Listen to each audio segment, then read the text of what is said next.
Welcome back to Podiatry Marketing. I'm your host, Jim McDannald. Joined as always with my trusty co-host who loves maple syrup, Tyson Franklin. Tyson, how's it going? Oh, fantastic day, Big Jim. And I do love maple syrup, as we were talking off air about my love of maple syrup. Like I knew you were a Canada guy, but I didn't realize it's like your love for maple syrup is. I mean, everybody loves maple syrup, I think, but you're definitely on the. You're a big fan. Oh, yeah, like I probably have it every day. Every day I would have it because, like I said, for breakfast, I either have oats with maple syrup, cottage cheese on toast with maple syrup, or I might come back from the gym, make a protein shake with banana and oats and maple syrup. There you go. So, and I was just talking about when I was in Canada, I bought a bottle of maple whiskey, which didn't last very long. So it makes me wonder, why have I not just put maple syrup with whiskey and done it myself? Yeah, we'll talk about it next week once you give it a go. Well, I'm going to give it a shot and see what basically happens. Sure. So today's topic is not about the love of maple or cranberries, is the other thing we spoke about. Today we're talking about repurposing content. So we can just take one video and create 5 marketing pieces or more. It's really up to you. And as podiatrists, we are busy. So if you're in your clinic, we're extremely busy. So you don't have time to be there. Just every time you come up with an idea, trying to, I've got to create something new. I've got to create something new. And I think that's what, remember Zig Ziglar used to say it best, was it paralysis by analysis, where you think about doing something so long that, and you look at, should I do this or should I do that? And you end up shooting all over yourself and you end up doing nothing. So I think if you can repurpose content, create like one video, for example, and that's what I'm going to use as the example, is you create one video and then from that, do a spin-off of all these other things that you can use and put them on different platforms at different times. And like I said, from one video, you can create 5 or more marketing pieces that can actually all work together. And by having them on different platforms at different times, you get more visibility. It builds your trust, and it will actually bring in new patients. I think it makes a lot of sense because, time is that one resource that no one seems to have enough of, right? So if you can kind of do one thing and potentially get 5 different pieces out of it, I think it's a no-brainer for people looking to increase the online visibility of their practice. Yeah. So the first part of it all is to create a video. For some people, that's going to be really easy. I know some podiatrists, as soon as they hear the click of a camera going, they can just turn to it straight away, and they're like a newsreader. And other people, it's not so easy. So if you're not comfortable in front of a camera, is there somebody else in your business who is? Or there are other ways you can create videos, but I think we've spoken about that in other episodes. But the main thing is create a video, and it might be, and it's just a short educational video. This is what you're after. And it could be 2 minutes long, 3 minutes, or maybe up to 5 minutes. I don't think you want to make them too long. Until you've got a really good reputation or great following of your videos, I don't think you want to make your videos too long. You haven't earned that amount of time yet. So I think keep them relatively short. And the topic that you choose has got to be aimed at your ideal patient. Don't do videos on stuff that you have no interest on and your patients don't either. So simple things like, 3 simple tips for preventing heel pain is a no-brainer. Or how to choose the right footwear for your particular job or your occupation is also really, really simple. No, I think that's a great idea. Like you talked about previously, sometimes if you basically talk about everything, it kind of like people are easy to ignore it, right? If you don't have a point of view, or you're just kind of like, if your website, has the top 50 diagnoses and top 50 treatments, and you have, just tons of videos about all these different topics that maybe you don't even really care about or want to see in your practice, it's not going to speak to anybody. So when you really are clear about, your messaging and like who you're speaking to, I think it's really, really important. Yeah, and the main part when you're doing your videos is just make it really clear. Like write a script, rehearse the script if you want to. There's a few tips and secrets on a way that you can do that, which I can't get into now. But it's just have a really clear message. What it is that you're trying to do, what problem are you actually solving? Don't waffle. I've seen some videos where it's just they're just waffling on. They're not actually getting into anything, and they're 90 seconds into the video, and they still haven't even touched on the first point that they're trying to share. And that will turn people off. And I think, and just as a side note, if you are creating a video, you're putting it onto YouTube, a tip that I heard recently was do not ask for a like or for someone to subscribe to your channel at the beginning of the video. Ask for it at the end of the video or towards the end of the video or halfway through. Don't say, oh, but before I tell you my 3 tips, if you like this video, please, if you like my videos, please subscribe. Well, it might be the first video they've seen. They might go, I don't even know if I like it yet. And then they've totally forgotten that you asked them. They watch the rest of the video and then they leave. So that was just a side note I picked up recently. No, that makes total sense. I think we've talked about it in the past, but like you've mentioned that, you really want to have a friendly tone for these folks and you really want to focus on solving their problems, right? People are, if you're talking about, like you said, 3 simple tips for preventing heel pain, like that's the real core focus, right? Like they're Yeah. they're watching that video because they don't necessarily want to see your smiling face or like some silly joke you're going to tell. Maybe that provides a little bit of personality, but if you're doing this video to do those things, make sure you deliver on that promise, especially whatever you title it, you want to make sure that you're focused on solving that problem because that's why they probably clicked on in the first place. Yeah. And people might be listening to this going, oh, what about you two? You waffle on at the beginning of your podcast. Or like, yeah, but it's our podcast where we're allowed to. We're allowed to waffle on whatever we want. But hey, please like and subscribe. But here's the difference. Like, because what we're doing as a podcast is a slightly longer form. Most of our episodes 20 to 30 minutes. So you can afford to have that little bit of banter at the beginning and a bit of a laugh. And then you get into the topic. But if you're doing a 2 to 5 minute video, you can't afford to be wasting time. You really want to just dive into it. So what I'm going to do is go through like taking that video, repurposing it into like 5 marketing assets. And the first one is just social media clips. So you can take your video and you can, if you've done, say, a 5-minute one, if you've done a 1-minute video, you're not going to break it down into 1-minute videos. But if you've done a 5-minute video, for example, you can go through that video and take out like a 15 to 60 second like snippet of that video. And then you can put it onto like Instagram Reels, Facebook Shorts, YouTube.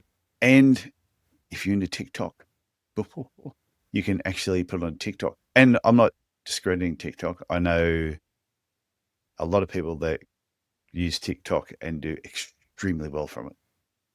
No, absolutely. And there's software that can help you do that. I utilize something called Opus Clips or Opus Clip. And Yeah. if you take that original video, even if you just put in sometimes the YouTube link video after you upload it to YouTube and say, how long you want it to be, you can get those automatically. It'll also transcribe some of them and provide the title and description, but just make sure you go back and check that that's actually what the kind of terminology and those are like, it's kind of along the lines of what you're trying to get out there, but there are ways to definitely optimize that and make it even faster than, you don't have to really get into the deep weeds of audio or video editing. Yeah, but I must admit, I've been using Opus Clip the last month or so. And sometimes it does a great job, and other times I just go, "What? How did you even think that was any good?" Sometimes it's just not that great, but it is one of those things. It's a fast way of creating a lot of content from a short video that you can basically post all over the thing. But the other part with it too, like with using Opus Clip or some other programs, is you can add captions, you can bold headings, you can put a bit of a hook at the beginning, and yeah, so that's a great way where you can create artwork over the top of these videos, depending on which platform you're going to put on it. So, in fact, you could take a 5-minute video, you could create, say, for example, 3 short videos, but you could adapt it so many ways and put it in 4 different platforms if you wanted to. So that's a lot of content that's going out there at any one time. And the reason why this works, these short videos, is quick videos that can perform really well on social media because it just gets engagement. People will see a short video and they'll see how long it goes for. They go, I've got 10 minutes. I've got 60 seconds. I don't mind watching that. Whereas they see a video 17 minutes, they're like, yeah, probably not. I don't have, and do you do this? When I go to YouTube, because I use YouTube a lot to search. And what was something I was trying to search something recently about a new shaver, like an electric razor for my father-in-law, having a bit of a problem with the charging of it. So I said, okay, here's the brand, some problems about recharging it. Anyway, about 10 different videos came up. I looked for the shortest video because there were some that were 8 minutes, some were 5.5. Then I found one, 52 seconds. I went straight to that one. And then after I did that, I went back and I looked, and that one had like 50 times more views than any of the other videos, because our concentration span is atrocious. Yeah, it's pretty bad. So the next thing, you can take that video and you can actually, the second thing you can do from it is write some blog articles, some blog posts, which I know you're a fan of, Jim. No, I love writing blog post articles, but I think like you talked about, these different AI tools make it so easy to do so. Once you have the transcript, some of the video software that you and I both use can help you basically write that blog post as well. So Oh, it's just a breeze. Yeah, like you said, you take the video, you get the transcript done, which is really easy using something like Descript that you and I both use all the time. You can come up with great headlines with Descript, can help you do that. And there's other programs, ChatGTP. You can put the transcript into there and say, give me some good headlines.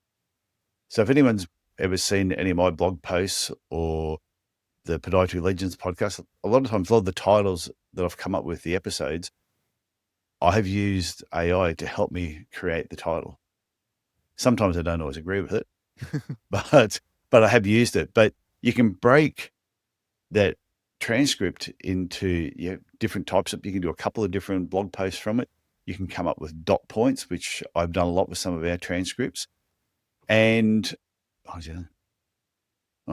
and the other thing you can do, and I do this with nearly all my blog posts, is I put the video at the top of the blog post. So people can click on that, they can watch the video, but then I may sometimes have the whole transcript there that they can read through, or I will have dot points in order of what the video is going through, that they can actually read the dot points as they're going through.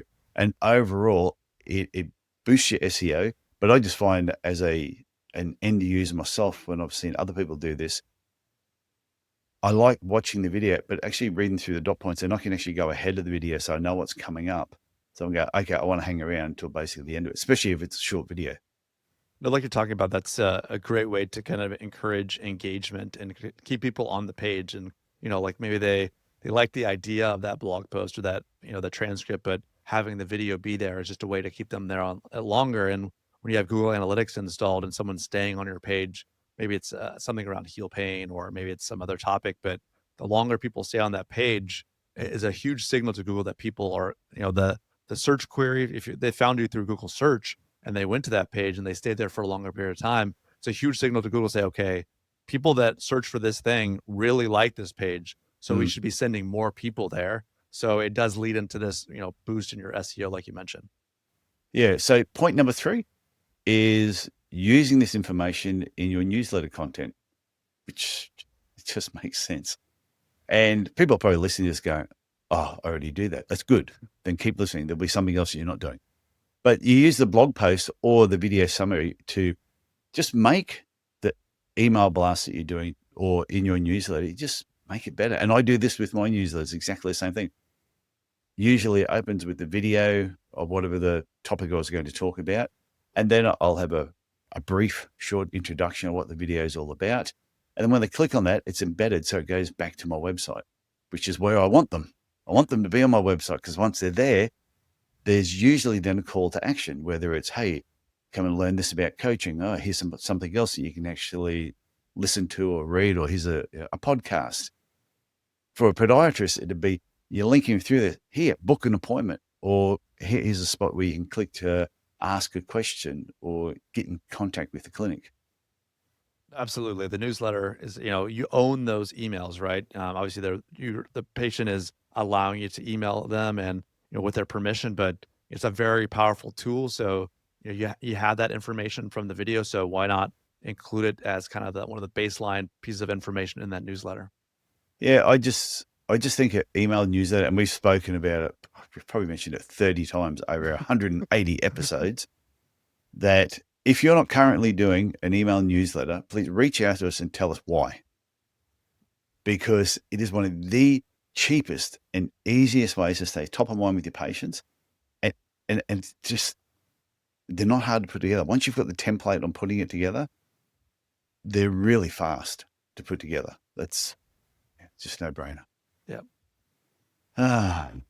Okay. Number 4 is you can use it to create like a graphic, but a quote of something you may have actually said in that particular video.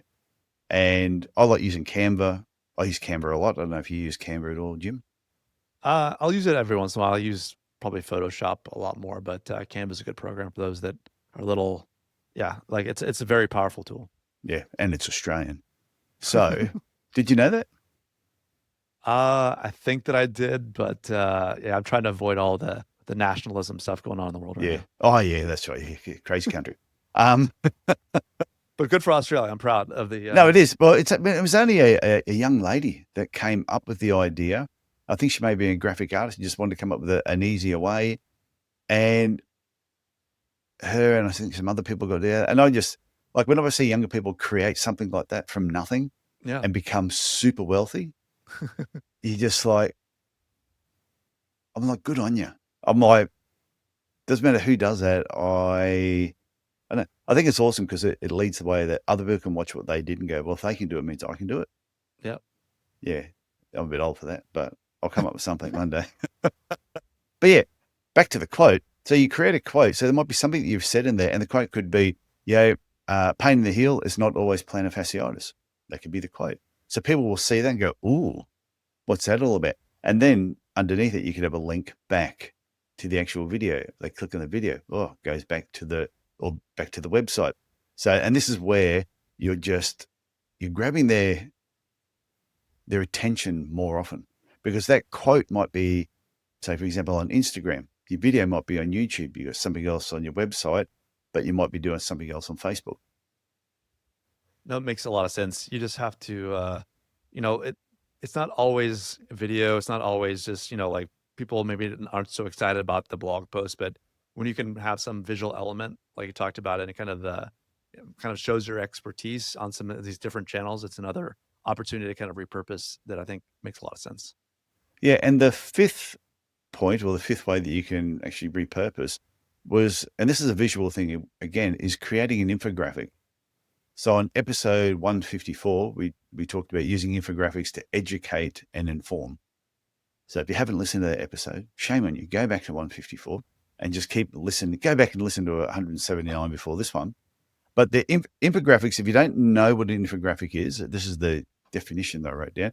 Infographics are visual representations of data or concepts designed to convey complex ideas quickly and clearly, making the information easy to digest. So everybody would have seen, I would say, 5 ways to treat heel pain. And it's got 1, 2, 3, 4, 5. And people can read through that. And it's pretty much you could take the same dot points you'd used in a blog article, or you might create 5 different blog points. So the blog article you wrote and the dot points could be different to the infographic and the dot points. But you can see how they can actually work together.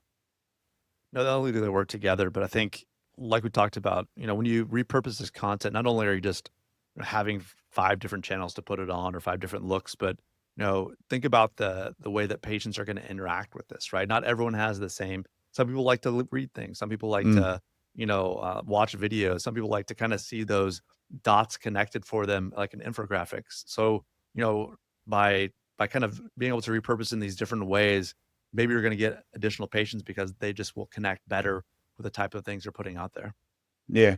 It's like I like watching short videos on YouTube. If I really want some information, how to do X, I will go straight to YouTube, type it in, and if something comes up there, the shortest video is the first one I look for. And if I can get the answer from that, then I'm happy. Sometimes I might have to go through 2 or 3. Depends what the subject matter is. So if it's something technical, I want the fastest, quickest thing.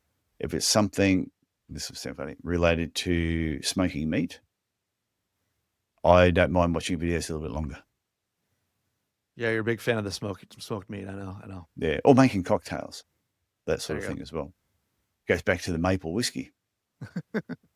So just as a bonus thing, and just want to talk about scheduling. So once you've created your 5 pieces or 10 pieces, So all the different ideas we've come up with, there's probably at least 10, more than 5. So you can schedule them across 1 week, because you might have something comes out Monday, Tuesday, Wednesday, Thursday, Friday.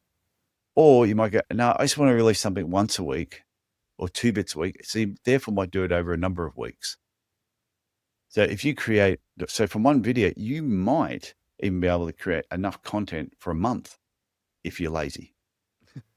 If you don't want to do more than one video. But if you can struggle just to do one, I reckon you could probably create 5, 10, 15 bits of content from that you could schedule out throughout that month and wouldn't sort of stress you out too much. The other thing that people forget is you can recycle them every few months. So you can repurpose content.